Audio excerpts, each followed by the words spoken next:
Vous avez sûrement déjà entendu que le stress fait grossir et du coup, comme vous êtes de nature stressée, bah, ça vous stresse encore plus. Bonjour le cercle vicieux.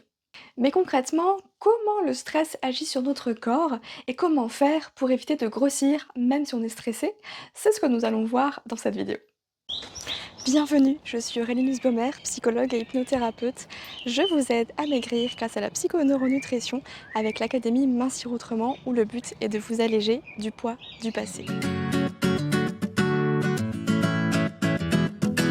Bon, déjà mettons les choses au clair. Le stress n'est pas une mauvaise chose. Il a son utilité, mais à haute dose, il nous dessert plus qu'il nous rend service. Tout est une question d'équilibre, c'est comme pour tout au final. Quand nous sommes stressés, notre corps sécrète deux hormones, l'adrénaline et le cortisol. Imaginons que vous vous apprêtiez à traverser la route et que vous entendez un coup de klaxon qui vous fait sursauter. Votre corps va sécréter de l'adrénaline pour que vous puissiez remonter tout de suite sur le trottoir.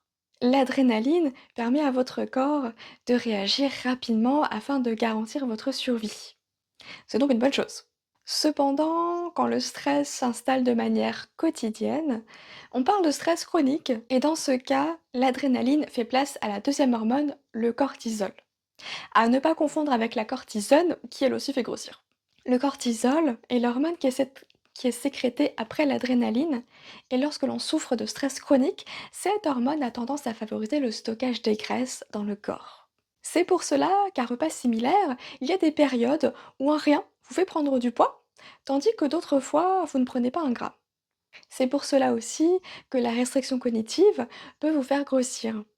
Parce qu'à force d'entendre cette petite voix dans votre tête qui vous souffle à l'oreille qu'il vaudrait mieux prendre une pomme au goûter plutôt qu'un fondant au chocolat, même si vous prenez le fondant au chocolat, vous allez stresser parce que c'est pas bien.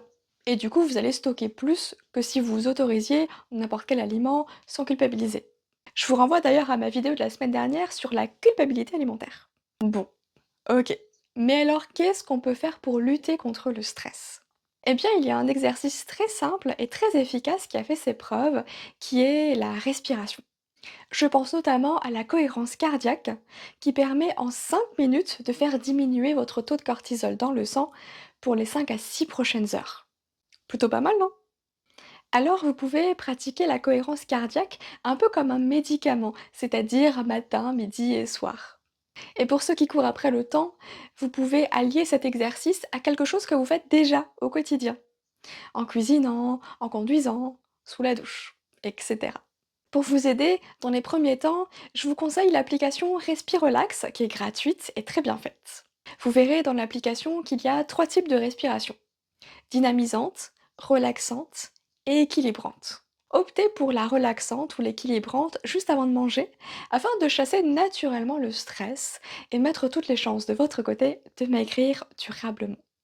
J'espère que cette vidéo vous aura plu, n'hésitez pas à la partager et moi je vous dis à mercredi prochain, prenez soin de vous. Et n'oubliez pas, si ce que vous faites ne marche pas, faites n'importe quoi d'autre.